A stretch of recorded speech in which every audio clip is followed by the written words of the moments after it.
Breaking news with Based and Bougie. So, guys, the thing that they keep claiming to be very peaceful once again proves itself to not be so peaceful. Let's get into it, guys.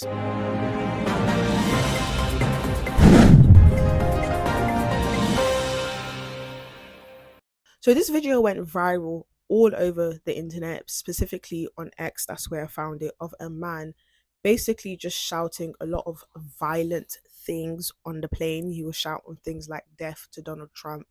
There's a bomb in the plane. I'm just gonna start the video. The plane! Going to bomb the plane! Death to America! Death to Trump! Allah Akbar! Allah Akbar! Allah Akbar! Allah Akbar! Allah Akbar! Oh my God. Sit down. Now, guys, this plane was actually going from London to Glasgow. And if you guys keep up with politics, you would know that Trump is currently he is in Scotland right now. And first of all, let's applaud the actual passengers for restraining this guy, because for him to scream death to Trump, it's clear that he probably had an assassination plan towards Trump, because that's where the plane was heading. And I'm so sorry, but Trump, say what you want about him, but I love Trump because he symbolizes, being a strong leader for the free world. He's the only person trying to defend the last free world that we have, which is the Western world, USA, UK, Europe. But what stood out to me was the fact that this guy had an accent, a very strong accent. So there's no denying that this man is a foreigner, okay? Maybe he had just came a couple years ago, or maybe he had been here for a long time and he just never learned English, but there's no denying that he's a foreigner. Now, this video right here, the reason why I'm even making this video is because I really want to highlight to you guys just how problematic mass migration is. I will always say, and I will continue to say, there's nothing wrong with migration. My parents are first generation migrants. I'm a second generation migrant. And without migration, I would not be here. But there's a serious issue with mass migration when we are just importing and pumping people into the country in the millions. We're not checking their criminal records. We're not checking their religious beliefs. We're not checking their thoughts on children. We're not even checking their thoughts on democracy and the Western world. We're just throwing them in. And what happens is we get people like this screaming some of the most horrendous things. Okay, you can say that on the street, you can say that on a boat, but to say that on a plane as we're about to land, please don't play with me. Please don't play with me. I would have slide tackled that guy, because as if having a fear of heights isn't bad enough, now someone's threatening to bomb the plane. Okay, but this is the problem. Okay, like I said, this guy is a foreigner. Okay, and he's expressing his disdain towards Western civilization, whether that's Donald Trump, whether that's the UK, whoever just threatening to bomb this plane. Why do we keep importing? Like, I can't make sense of it. I can't make sense of why we keep having situations like this, whether it's Southport, whether it's the Liverpool attacker that drove into a crowd of people. I know people were saying, oh my gosh, it was a white guy. No, it wasn't. The image of the guy was completely different to the image they showed in the media. We keep having these attacks from certain groups, but yet the government keeps pumping them in from the same region.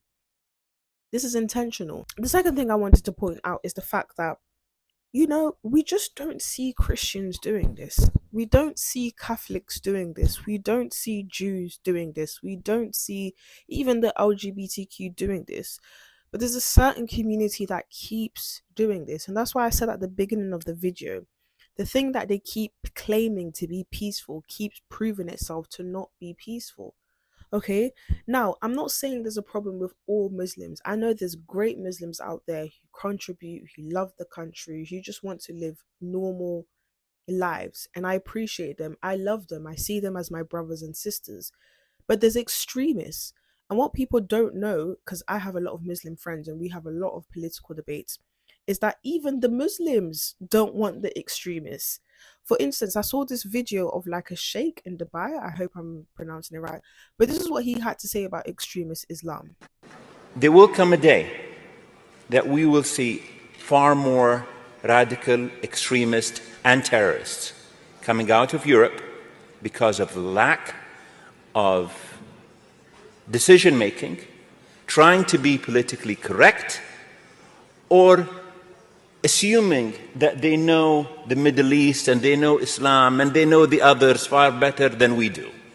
And I'm sorry, but that's pure ignorance. So even the Muslims don't want this type of extremism. They don't want this type of extremism.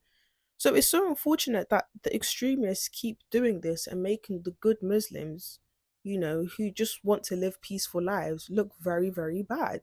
Because it keeps coming from this region. And then what happens is everyone starts to think that every other Muslim thinks this way.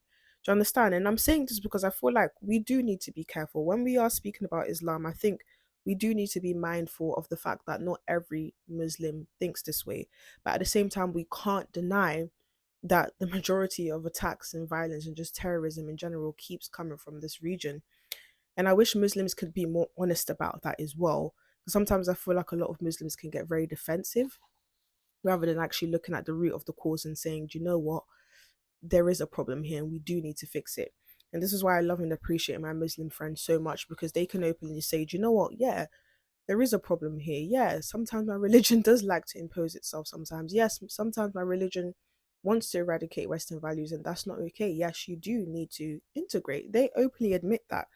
But then you have people like this, and that's the craziest thing, because I was watching an interview with Ben Habib, and Ben Habib said something along the lines of that our establishment keeps importing people from the gully, like from the gutter, from the worst places of these countries, and throwing them back in here. The Pakistani men that have been taken into this country in Pakistan would be regarded as bloody animals.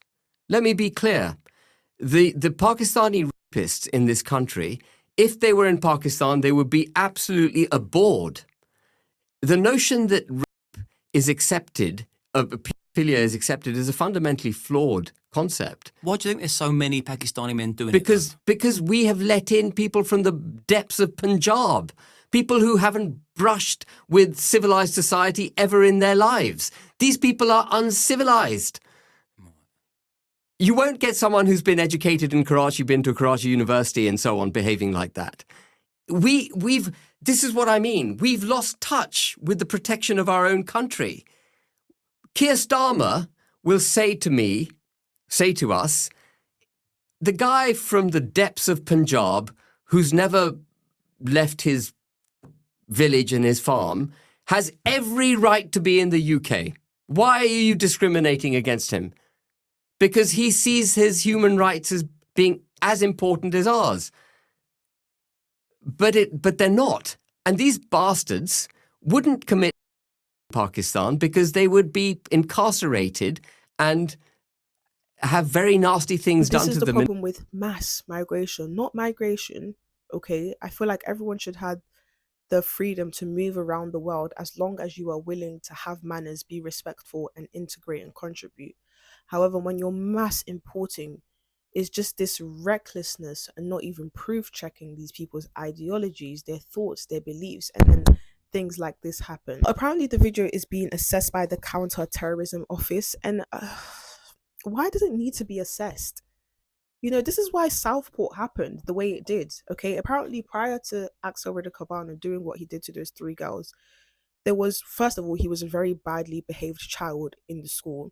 Second of all, apparently he was going to do an attack before his father stopped him. We have these cases in the UK where attacks can be stopped, but because our government is so slow in terms of reacting and resolving the issue, because they're too busy checking people's social media accounts and Facebook comments and Twitter comments, that what's there to assess? What's there to assess? Does the plane need to be bombed for you guys to finally call it terrorism? No.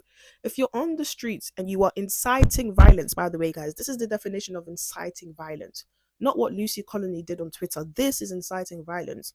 What's there more to talk about? What is there more to talk about? There's no assessment needed. This is terrorism. But then again, this is just symbolic of just where the UK is heading, in the sense that I'm just starting to feel like there's just no more hope for this country, because one, our establishment keeps importing people who are incompatible and just basically do not like Western culture.